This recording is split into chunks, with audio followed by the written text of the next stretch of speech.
Air mata Valerie tidak lelahnya jatuh menjelaskan pertemuan pertamanya dengan Jupiter. Laki-laki itu terus memaksa sampai aku mendapatkan kabar dari Dr. Sandes bahwa pihak rumah sakit tidak lagi memberikan keringanan untuk kita. Aku tahu ini salah, tapi apa yang bisa aku lakukan untuk menolongmu? Meski kau tuduh aku pelacur, tidak mengapa. Aku tidak mampu membiarkan adikku menderita dan berakhir sangat menyedihkan. Valerie menarik napas panjang sebelum dia melanjutkan kalimat itu. Aku mengakui diriku adalah Megan demi mendapatkan uang darinya. Aku menjadi ibu bagi putranya yang tidak mendapatkan kasih sayang dan mendapatkan upah dari Jupiter. Bukan hanya Nicky yang dikejutkan oleh pengakuan dari Valerie, tetapi lelaki yang terus menguping itu sangat terpukul oleh fakta yang dikeluarkan mulut Valerie. Jupiter merasa tubuhnya ikut lemas, sampai bersandar dia untuk menahan tubuhnya tidak terjatuh. Lelaki kuat dan memiliki hati keras itu merasa sangat bodoh membiarkan Valerie mendekati putranya. Bagaimana nasib Rainer jika tahu bahwa ibu yang dia sayangi selama ini adalah seorang penipu? Apa maksudmu? Tanya Nicky. Sekarang dia meminta penjelasan yang lebih detail lagi pada kakaknya. Kau membuat dirimu menjadi orang lain demi uang? Matanya melebar membayangkan orang kaya yang bernama Jupiter itu pasti sangat marah ketika mengetahui Valerie adalah istri bohongannya. Valerie, jangan membuat dirimu dalam masalah. Lelaki itu tidak mungkin bodoh. Suatu saat dia akan sadar kau hanya orang lain yang menyamar sebagai istrinya. Kau tahu, orang kaya tidak memiliki hati. Mereka bisa membunuhmu jika berani mempermainkan hidupnya. Lanjut Nicky, nadanya sangat khawatir sekarang. Siapa yang akan membiarkan saudaranya melakukan kejahatan seperti itu? Meski Nicky berkata membenci Valerie menjual diri, itu hanya bentuk rasa kecewa akan dirinya yang penyakitan. Tapi ketika dia mendengar penjelasan Valerie, jelas Nicky tidak mau kehilangan kakaknya suatu saat nanti. Bukankah Valerie memang sudah terlalu nekat? Semirip apapun wajahnya dengan wanita bernama Megan itu, Jupiter akan tetap melihat perbedaan dari mereka. Mungkin wajah bisa sama, tetapi watak dan sifat mereka pastilah memiliki perbedaan. Aku tahu dan aku siap akan resiko itu, sahut Valerie, meski dirinya sendiri tidak benar-benar siap. Dia sudah sangat jatuh cinta pada Jupiter. Bagaimana dia akan terima jika suatu saat Peter mendorongnya menjauh? Valerie mungkin sudah menjadi gadis egois, tetapi cinta di hatinya memang berharap Peter tidak akan pernah tahu siapa Valerie. Vale, tolong dengarkan aku kali ini. Nicky bangkit dari atas ranjang untuk berbicara kepada kakaknya. Dia akan membunuhmu. Jangan membuat dirimu mati konyol demi uang yang tidak perlu. Mungkin di mata Jupiter, Valerie adalah gadis lemah, lembut, dan sering menurut. Tetapi Nicky lah yang tahu betapa keras kepalanya gadis itu. Lihatlah Valerie justru tertawa kecil, menertawakan dirinya yang sudah terjebak dalam permainannya sendiri. Aku tidak bisa, aku terlanjur melakukannya, maka aku akan melanjutkan sampai Jupiter membuangku kelak. Valerie menggeleng lagi. Tapi aku tidak mau kau melakukannya, Vale. Hidupku tidak lama lagi. Pengobatanku hanya untuk menghabiskan uang saja. Tapi kau masih punya masa depan yang panjang.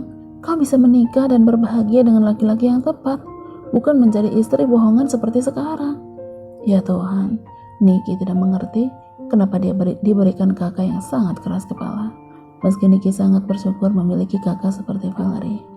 Sesekali, dia sangat kesal oleh sifat Valerie yang selalu melakukan sesuai kehendaknya. Lihat, justru Valerie terkekeh kecil di sana.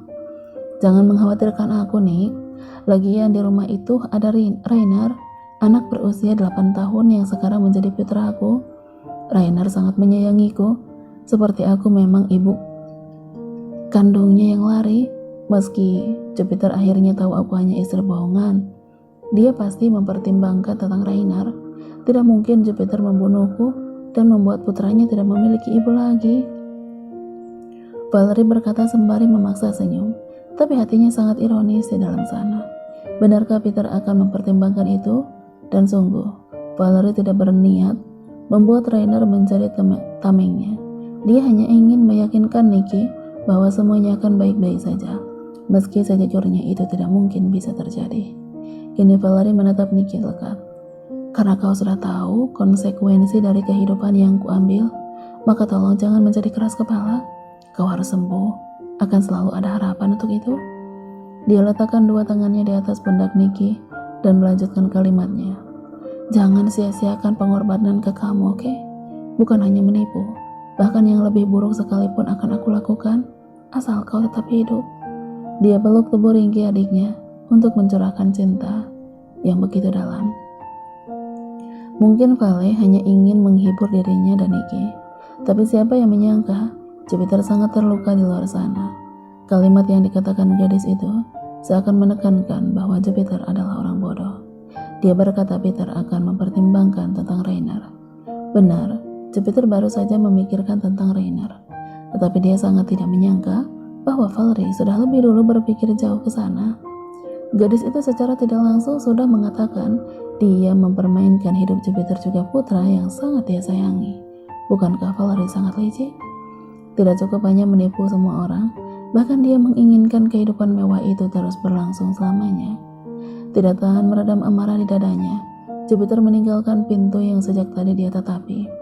Hatinya terlalu geram mengetahui Valerie tidak ada bedanya dengan Megan. Apa bedanya dua perempuan itu? Megan licik dan kotor, lalu Valerie licik, tamak, dan memiliki otak yang lebih-lebih dari mafia. Sangat menjijikan. Aku harus kembali sekarang. Valerie melepaskan pelukannya dari tubuh Nikki. Jupiter akan marah jika aku terlambat pulang. Kau tidak mau dia tahu tentangku, kan? Nikki menganggukkan kepalanya. Tidak rela dia jika laki-laki kaya itu mengetahui kebohongan Valerie dan membunuh keluarga satu-satunya yang dia miliki. Jadi dengarkan perkataanku, jangan membantah dan jangan mengabaikan perkataan dokter. Kau harus sembuh, hanya itu yang aku harapkan. Jaga dirimu baik-baik, Vale. Aku akan mati jika kau terancam. Nikki menangis membayangkan sesuatu yang buruk akan segera menimpa kakaknya. Sudah, jika kau terus menangis, kapan aku akan kembali? Aku akan lebih lama lagi di sini. Lantas Peter membunuhku setelah terlambat kembali ke rumah itu. Dia menghibur adiknya dengan membuat nadanya bercanda. Pergilah, kau harus segera pulang sebelum laki-laki itu curiga padamu. Dan ingat, jangan membuat masalah lainnya. Sudah cukup kau membohongi laki-laki itu. Peringatan Nikki. Valerie meninggalkan rumah sakit tempat Nikki dirawat. Kakinya melangkah buru-buru menuju lantai 1 untuk segera memesan taksi. Pesawat akan berangkat setengah jam lagi. Aku akan mati jika hari ini tidak segera tiba di Mansion. Gumam Valerie membayangkan wajah amarah Peter. Tetapi tidak jauh dari tempatnya, Peter bisa mendengar gumaman itu. Lelaki itu mengurungkan niatnya yang ingin berangkat ke kota dan berniat membunuh Valerie di tempat ini saja. Kau takut mati? Tetapi kau sangat berani mempermainkan hidupku, Valerie. Sebelum kau memanfaatkan wajah polos putraku, lebih baik kau mati di tanganku saat ini juga. Perjalanan pesawat terasa sangat lama dan panjang dari saat Valerie berangkat ke kota kecilnya. Pagi tadi, matanya berkali-kali melihat ke bawah, memastikan apakah pesawat yang dia tumpangi akan segera mendarat. Tidak lupa dengan jam di layar ponselnya, berkali-kali dia lirik untuk memastikan pukul berapa sekarang. Dia sangat ingin segera tiba. Valerie berharap dirinya masih bisa lebih dulu tiba di rumah mendahului Jupiter, sehingga lelaki itu tidak banyak bertanya padanya nantinya. Tetapi Valerie tidak tahu bahwa lelaki yang sedang dia pikirkan juga berada di satu pesawat yang sama dengannya. Jika biasanya Peter selalu memakai jet pribadi untuk melakukan perjalanan jauh, kali ini lelaki itu harus merelakan dirinya pulang dengan pesawat umum. Pesawat yang ditumpangi oleh Valerie. Jupiter seakan takut jika gadis itu kemudian lari, lantas dia harus kehilangan jejaknya. Tadinya Peter sangat ingin membongkar semua kebohongan Valerie di depan orang-orang yang berlalu lalang di rumah sakit khusus kanker itu. Kemarahan di dadanya sudah sangat meninggi, bahkan berniat ingin menghabisi nyawa gadis itu. Jupiter tidak senang mendengar perkataan Valerie yang seakan ingin memanfaatkan Rainer untuk dia jadikan alasan. Namun sebelum dia benar-benar membongkar kebohongan Valerie, Peter justru lebih dulu melemah perasaannya. Lelaki itu tidak tega mempermalukan Valerie dan membuat semua orang mencibirnya. Bayangkan saja rumah sakit itu sangat ramai oleh keluarga pasien yang berjaga di sana. Pasti akan menjatuhkan mental Valerie jika orang-orang itu menatapnya sinis, juga berkata Valerie adalah perempuan yang mengerikan. "Kenapa aku harus memikirkan mentalmu?" Peter berbisik pelan, lantas mendengus dengan mata yang tertuju pada Valerie. Dia duduk bersebelahan dengan Valerie, hanya dipisahkan lorong kecil yang menjadi jalan untuk pramugari yang sedang menawarkan minuman pada penumpang. Gadis itu tidak menyadarinya, sebab Jupiter mengenakan topi penutup kepala juga masker yang menutup lebih dari setengah wajahnya tidak terlihat. Jupiter bingung, dia tidak mengerti kenapa dirinya harus peduli dengan Valerie. Seakan takut jika gadis itu akan sangat terpukul selain cemoohan dari orang-orang. Peter juga merasa ada yang tidak beres di dalam dadanya. Rasa aneh yang membuatnya harus menahan diri sangat keras.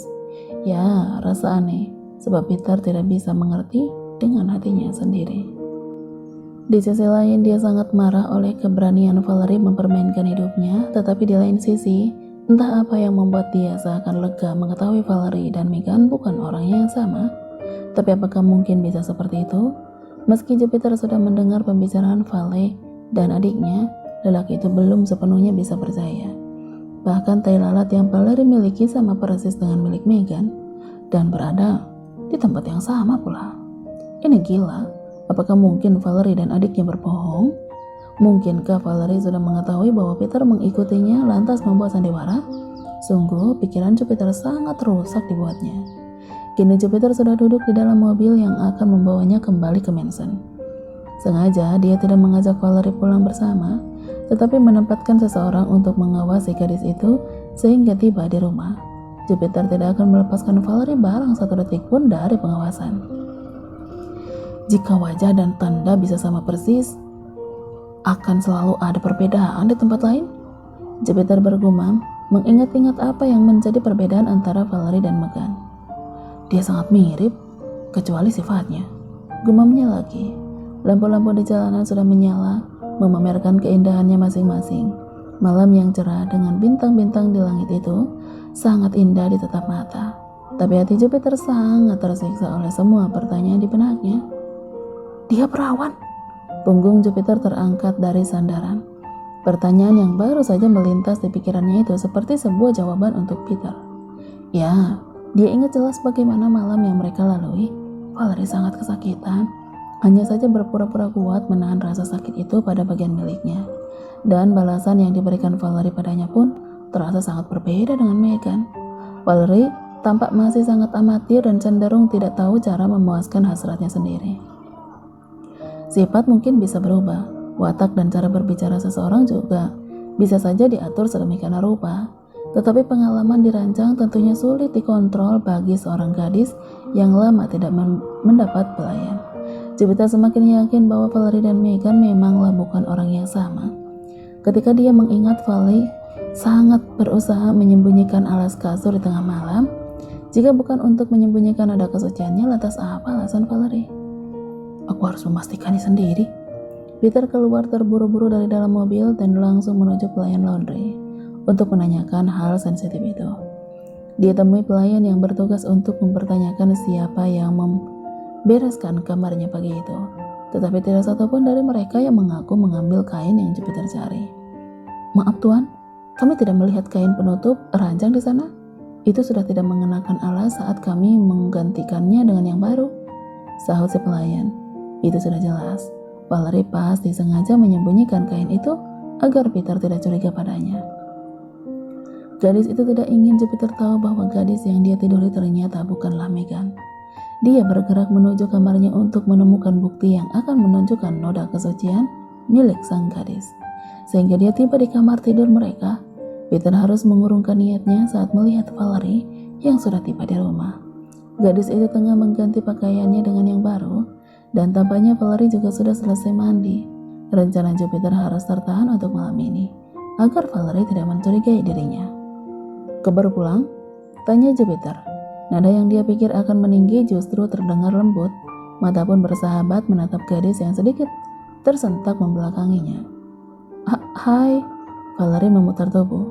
Handuk yang masih tersampir di kepalanya Dia lepaskan dan menutup bagian tubuh yang belum tertutup sempurna. Iya, maaf. Ternyata aku terlambat dari perkiraan. Semoga saja Peter tidak curiga dan bertanya kemana saja Valerie sehingga pulang malam. Dia gugup, tidak bisa berdiri tenang di tempatnya. Pergilah, lihatlah Rainer. Aku yakin dia merindukanmu setelah 1 hari berpisah. Aku akan menyiapkan sendiri air mandiku, kata Jupiter kemudian.